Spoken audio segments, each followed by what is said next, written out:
The chef's knife, the quintessential knife in anyone's kitchen. And today we'll be reviewing Quintin Middleton's Ecoline 8-inch chef's knife. Here we go. Good day everyone, and welcome back to the channel. Today we are reviewing the last of the Ecoline knives that I have in my possession from Quintin Middleton, the gorgeous 8-inch chef's knife. And as you can see, the reason I think this is an amazing knife, and Quintin does too, is because essentially his chef knife is not only the image he uses on his profile picture, but it is also part of his logo. It is quite unique looking. You take a look at this knife and you immediately know that you have a Quintin Middleton product. For me, two things. The rivets, the two rivets on the yo handle, on the Western handle. Typically, you'll find 3 rivets on a Western style handle. Here you have 2. And just something about the shape of his knife. This finger choil, which is less accentuated than most, but again, I don't believe these knives are meant to be pinch gripped. They're meant to be held in this fashion, and so your index finger kind of just gently slides behind it, nice and cozy. And also, something about his tip is very distinctive to Quintin Middleton. It almost drops right at the end. But anyhow, we're not getting into the review right now. My name is Franco Allo, and if you're new to this channel is all about knife knowledge, reviews, unboxings, and head-to-heads. And today, as I mentioned in the intro, we will be reviewing the last of the Ecoline knives from Quintin Middleton, his 8-inch chef's knife. If you've missed the past 2 reviews, I also reviewed the Ecoline 4-inch paring knife and the Ecoline 6-inch Nakiri. The 6-inch Nakiri is also a knife raffle, so if you haven't seen that video, I'll put a link right up here. Essentially, it's $20 Canadian to enter. You have the chance to potentially win the knife, and even if you don't, 100% of proceeds will be donated to the Canadian Breast Cancer Network. A word of note, I tried to use as similar ingredients between all Ecoline knives as possible so that you can really see where the knives perform well and where they don't. So the goal is not to always use an ingredient in which I think it will perform well against. It's to really see what can it handle on the spectrum of good and bad. So let's get into the knife demo, and when we come back, we'll break down what I think about this knife.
welcome back. I hope you enjoyed that knife demo. Now let's dive into what I think about this knife. Also, if you did want to know the knife specs, those are also in the video description below. But essentially, what you've been looking at is an 8-inch chef's knife made out of AEB-L stainless steel.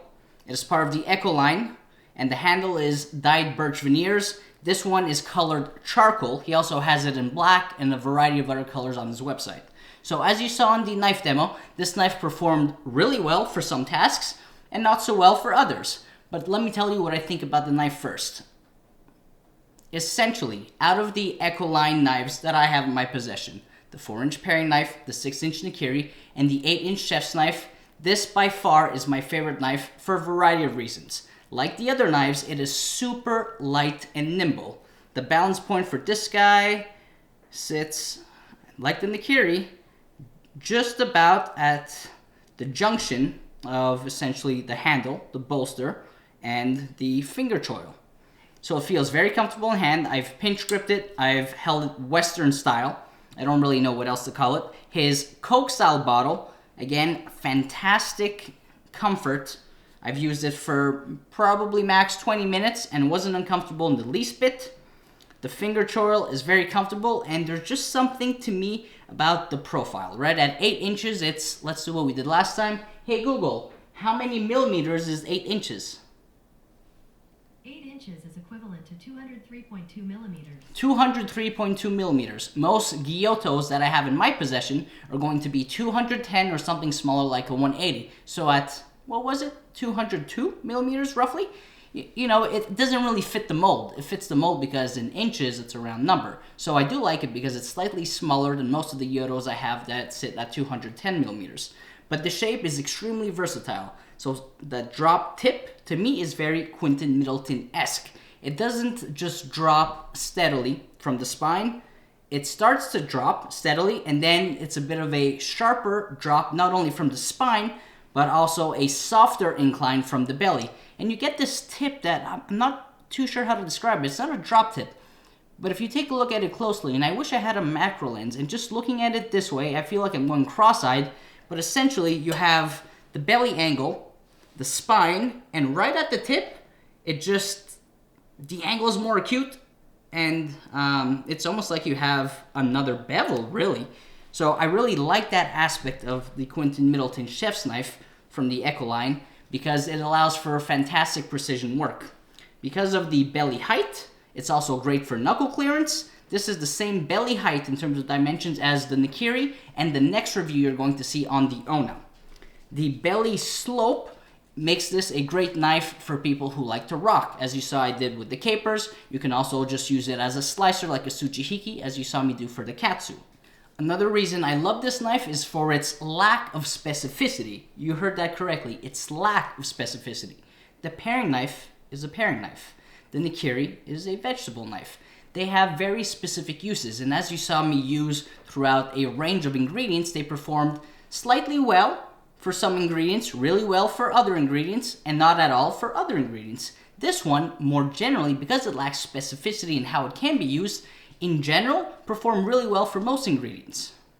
In terms of the price point of this knife compared to the other Echo line, I also think it's really good value for price, because I think this knife at 2 extra inches from the Nakiri is only $40 extra USD. The packaging for a knife like this also is super simple, and I think that Quintin Middleton is great at how he markets his knives. Because the packaging is super simple, that keeps his costs down, which means he can also keep the cost of a great performing knife like this also down. Now let's take a look at some things that maybe I wish were a little bit different.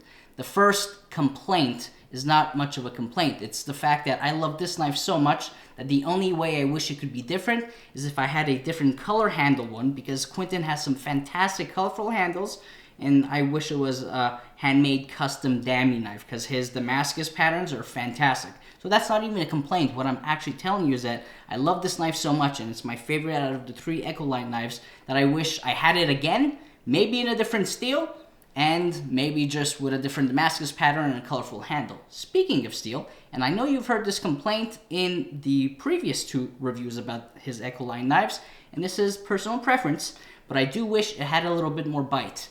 As you've seen me do many times, I love doing my cherry tomato test and once in a while the bell pepper test. And so it lacks a little bit of bite, but it still has better bite than the Nakiri and the paring knife. Something like adding a little bit more bite to your knife, that's not also completely up to Quintin Middleton. He can't know how I'm going to use the knife, what I'm going to use the knife on, and so that's something that the user, i.e. myself or yourself, can easily kind of cater to your own needs by putting a new edge on it, something with more bites. So chances are I'll probably give this a sharpen with my Shapton Glass 1000 to give it a little bit more bite, so not a huge deal.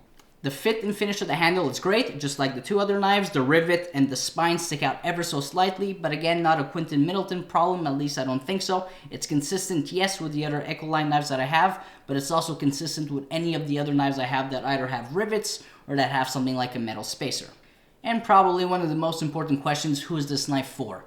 It's going to sound a little bit like it's repetitive from the previous two reviews, but I still do think that this is a great entry-level knife for someone coming from factory-made IKEA knives to something that's gorgeous, handmade, great attention to detail. But at the same time, this chef's knife, more than any of the other previous two Ecoline knives I've reviewed, I do think is someone who maybe more specifically even wants to work in a restaurant where they want one knife to do it all. I think this can be that one knife to do it all. So that's essentially it. This is the last knife review for the Ecoline. Again, if you want to see the paring knife and the Nakiri knife review, I'll put a link in the video description below. This has been my favorite of the three that I have, and the next knife review that we are going to be doing will be on the Ona knife. I think that's the most anticipated knife review. Lots of people want to know what I think about the Ona knife, and a little bit like the chef's knife, where his profile is so unique that it is so Quintin-esque. The Ona knife is a knife that I've never seen anyone make before, and so that one I'm also very curious to see how it performs, because not only is it the opposite of the chef's knife where it lacks specificity, it in fact is very specific. Quintin Middleton designed it with it being in mind the one knife you take, say, camping with you. So it should be able to perform relatively well for all the same-ish ingredients that I will be pitting it up against. Again, if you want to join the knife raffle for the Nakiri, link in the video description below. It's going for a good cause. Otherwise, I'll see you next time when we review the Ona knife. If ever you want stickers, I'm also selling those on Instagram. Come find me there. And until next time, stay sharp.